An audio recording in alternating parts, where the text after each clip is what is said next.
Hello and welcome. You're watching No Spin. I'm Nidhi Razdan. We're cutting across to live pictures in just a moment outside the Enforcement Directorate's office here in New Delhi, where Congress MP Rahul Gandhi has been interrogated now for nearly 9 hours by the Central Investigating Agency in what is called the National Herald case.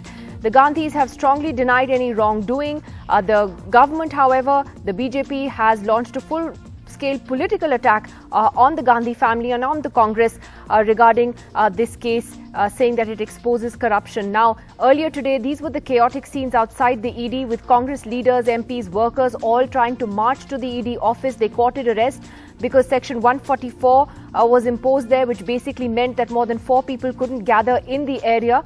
Among those arrested was the Rajasthan Chief Minister Ashok Gehlot and other Congress MPs.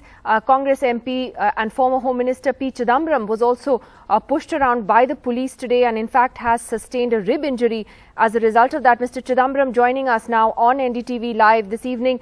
Mr. Chidambaram, hope you're all right. Rahul Gandhi still at the ED office. It's been, what, I think nearly 9 hours now. He took a break in between, but just 9 hours of the actual sort of questioning. Did you expect it to go on so long? Yes, this is the norm for the ED. They keep you for 9 hours and they ask you questions with long breaks in between because they don't have questions. They are not prepared with the questions. And after 3 or 4 questions, the interrogator will excuse himself and go up and seek instructions for half an hour. This is the norm for the ED, and anybody who's appeared before the ED knows the kind of haphazard way in which they question persons, and then they will put out that so-and-so was grilled for 9 hours. That's right, and the media will, of course, pick that up as well. But Mr. Chidambaram, you know, the BJP today launched a full-scale political attack on the Gandhis on this particular issue. They claim that if they have nothing to hide, they should have just gone to the ED without all this noise of Congress leaders accompanying them, holding protests, etc., and just answer whatever questions are asked of them. Are you saying the problem has become the institution of these agencies themselves? Of course. See, I have tweeted yesterday that the ED's jurisdiction appears not to extend to BJP ruled states and to BJP leaders.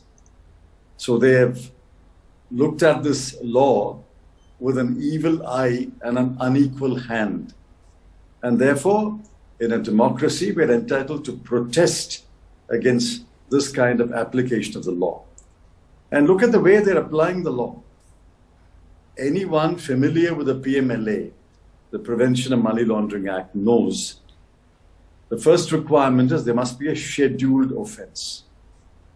Secondly, a police agency, CBI or a state police, must register a case, register an FIR for that scheduled offense.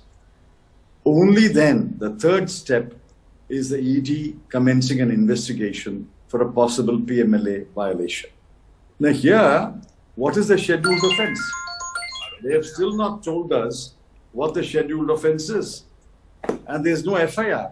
To the best of our information and search, there is no FIR registered in any police station or by any investigative agency. So why doesn't the government answer a simple question? Which is the scheduled offense and which is the FIR? But Mr. Chidambaram, isn't it ironic that the PMLA, the law that you mentioned, is actually ironically when the UPA government was in power, when it was actually introduced? Did you think it wasn't? Wasn't it 2005? Check your facts. The PMLA was passed when Mr. Yashwant Sinha was the finance minister. It had not been notified. The parliament had already passed the law and got the assent of the president. Once the law is passed and assented to by the president, it has to be notified. So the successor government had to notify it. I think you should go do your homework, Nidhi. Yeah, but then you all notified it, no? So what can you do? A parliament passes a law, can you not notify it? Well, this government goes back to parliament all the time and changes everything. That is the habit of the BJP. If a law is passed by parliament, you have to notify it and amend it later. And in fact, when I was finance minister, we amended the law.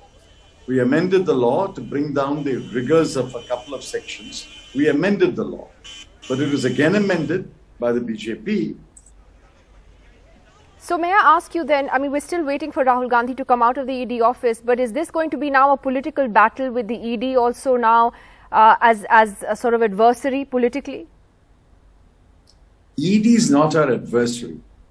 ED, by everybody's reckoning, by the reckoning of every political party in this country except the BJP, is a handmaiden of the BJP government. And therefore, we are protesting against the government's high-handedness. Why doesn't the government answer two simple questions?